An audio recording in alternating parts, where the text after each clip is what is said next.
একের পর এক ওড়ানো হচ্ছে বেলুন, সাথে শিশুদের আনন্দ আর উচ্ছ্বাস, স্বপ্ন আকাশ ছোঁয়ার। টাঙ্গাইল সদরের খাগজানা সরকারি প্রাথমিক বিদ্যালয়, মঙ্গলবার সেখানে প্লেগ্রাউন্ড উদ্বোধন করেন জেলা প্রশাসক। ছিল কেক কাটাসহ নানা আয়োজন। প্লেগ্রাউন্ডে রয়েছে দোলনা, স্লিপার, বাস্কেটবল নেট সহ শিশুদের খেলাধুলার নানা ব্যবস্থা। আছে প্রজাপতি ফটো ফ্রেম এবং বাংলাদেশের মানচিত্র খচিত দৃষ্টিনন্দন মুরাল।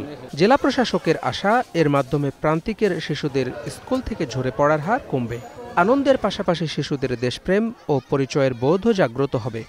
শিশুদের সেই আনন্দের মাধ্যমে বড় হওয়া নিশ্চিত করতে, তাদের স্কুল থেকে ঝরে পড়া রোধ করতে টাঙ্গাইল জেলার 12টি উপজেলার প্রান্তিক জনগোষ্ঠীর 160টি স্কুলে আমরা এরকম প্লেগ্রাউন্ড নির্মাণের উদ্যোগ গ্রহণ করেছি এবং একই সাথে তাদের ভিতর দেশাত্মবোধ, দেশের প্রেম জাগ্রত করতে প্রতিটি স্কুলে আমরা বাংলাদেশের মানচিত্র সম্মিলিত মুরালও স্থাপন করার উদ্যোগ নিয়েছি। উদ্বোধনী অনুষ্ঠান ঘিরে এমনিতেই ছিল উচ্ছ্বাস, তার উপর খেলার এমন মাঠ পেয়ে আরও খুশি কোমলমতি শিশুরা। আগে আমরা দৌড়াদৌড়ি খেলতাম, তারপর গোল্লা খেলতাম আর অনেক কিছু খেলতাম। এখন আমরা এই খেলনা দিয়ে খেলতেছি। আগে খেলার কোনো সরঞ্জাম ছিল না, এখন বাস্কেটবল আছে, দোলনা আছে, এগুলো সব দেখে আমার ভালো লাগতেছে অনেক। এখন দোলনা, ঢেকি, স্লিপিং পার্ক, তারপর বাস্কেটবল আর অনেক কিছুই, তো এখন আমার অনেক ভালো লাগতেছে। আনন্দিত অভিভাবক আর স্কুলের শিক্ষকরাও।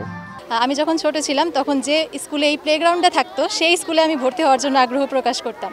তো এই কারণে আমি মনে করি আমাদের বাচ্চাদের মধ্যেও আমরা এই ধরনের প্রবণতা দেখতে পারব। জেলা প্রশাসক মহোদয় যে উদ্যোগ গ্রহণ করেছে সর্বোপরি প্রশংসার দাবিদার।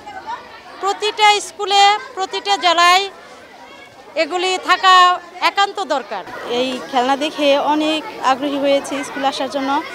পর্যায়ক্রমে টাঙ্গাইলের 12টি উপজেলার 160টি প্রাথমিক বিদ্যালয়ে এমন প্লেগ্রাউন্ড তৈরি করা হবে বলে জানিয়েছেন জেলা প্রশাসক। Desk report, star news.